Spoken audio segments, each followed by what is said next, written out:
amma dari segala sesuatu, fihi yang itu di dalam ma, al-fasadu adapun kejelekan atau kerusakan. Jadi bagaimanapun kita harus ada peran untuk berdakwah kepada Allah dalam melaksanakan kebaikan-kebaikan yang diperintahkan Allah dan Rasulnya, dan juga untuk nahi daripada, mencegah daripada kerusakan apapun itu kualitas kita dan sekemampuan kita. Jadi makanya kata Nabi itu kita harus amar ma'ruf nahi munkar, ya, mencegah kemungkaran. Itu mungkin kalau kok tidak di kekuasaan kita, nah, mana yang dikendali kita itu dia dengan kekuasaan atau tangan. Kalau yang tidak dikendali kita, tidak dalam kekuasaan kita, ya kalau kok pas memang kelihatannya itu bisa dan mampu, ya memakai ucapan janganlah, tidak baik dan segala macamnya. Atau kalau mengajak, ya ayolah yang baik dan segala macamnya. Dan andaikan dua hal tersebut tidak mungkin kita kerjakan, ya kan? Tidak mungkin kita melakukannya, baru bilkolbin dengan hati. Artinya entah macam mana tuh harus ada rasa bahwa kita menolak atau istilahnya itu tidak cocok dengan gawe tersebut. Jangan kok ijak-ijaknya enggak cocok, tapi hatinya ya cocoklah, enaklah, gas lah, kan gitu. Lama waroda, ketika sampai apa hadis layu kamil, tidak akan sempurna apa imanul mar'i, imannya seseorang, kata yuhibbu, sehingga cinta siapa mar'i atau seseorang tersebut, li akhihi, kepada saudaranya, mencintai segala sesuatu, yuhibbu, yang cinta siapa mar'un tadi, li nafsi, bagi dirinya sendiri. Kalau kita belum telah Pak Janis ya, apa yang kita cintai, nah itulah yang kita kasihkan ke saudara-saudara kita.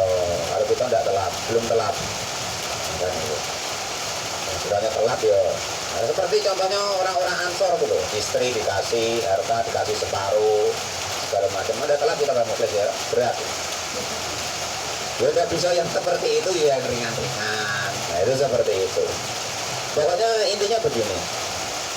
Pokoknya usahakan kita itu dalam hati itu begini. Apa yang bisa saya berikan. Nah itulah intinya. Nah, seberapapun kadarnya kita harus berlatih seperti itu. Apa yang bisa kita berikan. Kita punya ilmu, kita punya nasihat, kita punya kekuasaan kita itu kita berikan. Ibaratnya itu maksudnya tuh menangani suatu masalah atau apa, kalau punya kekuasaan kan enak. Nah, itu seperti itu maksudnya. Bahwa apapun kadarnya. Jadi ilam yudroku kullu ya la yudroku kullu. Kita belum bisa meniru seperti para sahabat, seperti yang dianjurkan para nabi.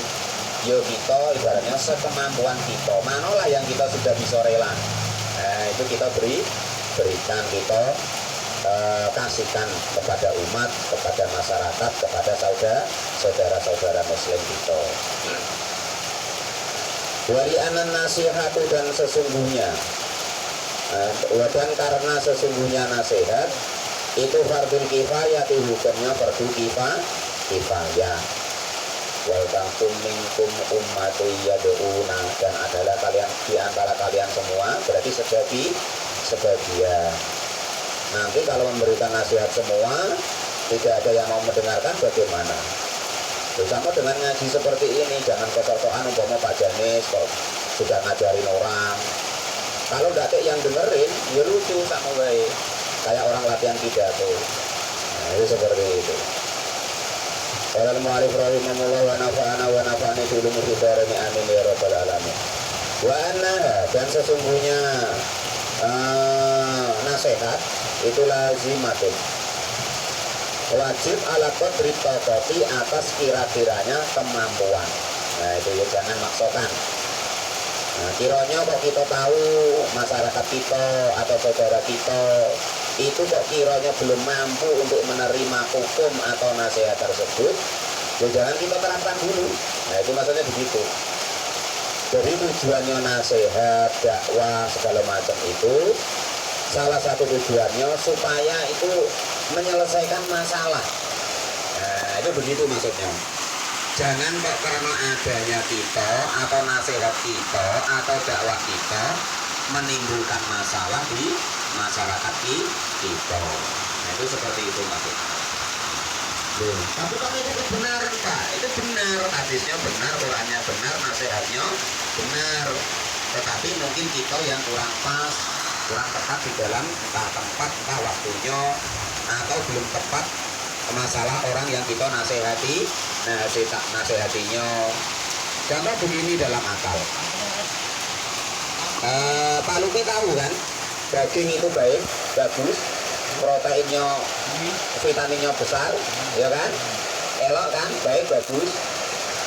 Kalau untuk kita kan elok kan, bagus kan.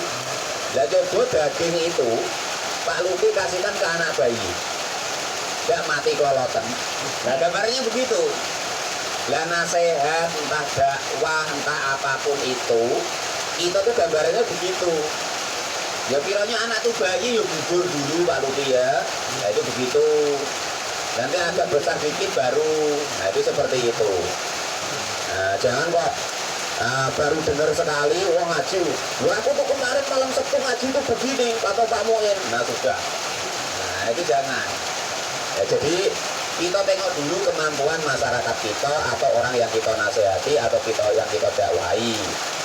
Nah itu bagaimana kira-kira. Nah itu seperti itu. Qolal mu'alif rahimahullah wa nafa'ani bi ulumi fidarani amin ya rabbal alamin. Jadi wa annaha, dan sesungguhnya nasihat itu lazimatun, hukumnya wajib, ala qadri taqati, atas sekemampuannya. Tidak alima, ketika tahu siapa an-nasihu, orang yang menasehati, annal mangsuhu, sesungguhnya orang yang dinasehati itu yakbalu, kira-kira kok bisa menerima nasihuhu, nasihatnya orang yang menasehati tadi, wa yuti'u, dan bisa mentaati atau mengikuti amrohu, kepada nasihatnya nasihati tadi. Jadi ya kok yang kira-kira kok bisa diajak kompromi baratnya dalam nasihat, dalam kebaikan, baru kita nasihati atau kita dakwahi dan segala macamnya. Wa fi kalami Ibnul Hajari, dan itu di dalam ucapan Ibnu Hajar, la yustarotu, tidak disyaratkan apa nasihat, al ilma, kepada ilmu, dikobulihi, dengan penerimaan daripada nasihat tadi. Jadi namanya nasihat itu tidak harus dengan ilmu. Apapun yang kiranya itu orang itu bisa menerima, nah itu baru kita nasihati. Enggak kok harus orang alim, maksudnya itu. Enggak kok harus orang yang berilmu memberikan nasihat itu. Maksudnya begitu. Berbeda dengan hukum. Nasihat dengan hukum lain. Nah, itu makanya tidak disyaratkan berilmu. Hakahu, memberikan hikayat kepada keterangan tersebut siapa Syekhuna Yusuf, Syekh Yusuf fi Fathil Qadiri, di dalam kitab Fathil Qadir Al-Muridi, musyrikon alaihim. Wah ini panjang, besok lagi. Wallahu a'lam bishawab. Alhamdulillahirabbil alamin. Musyrikon alaihim.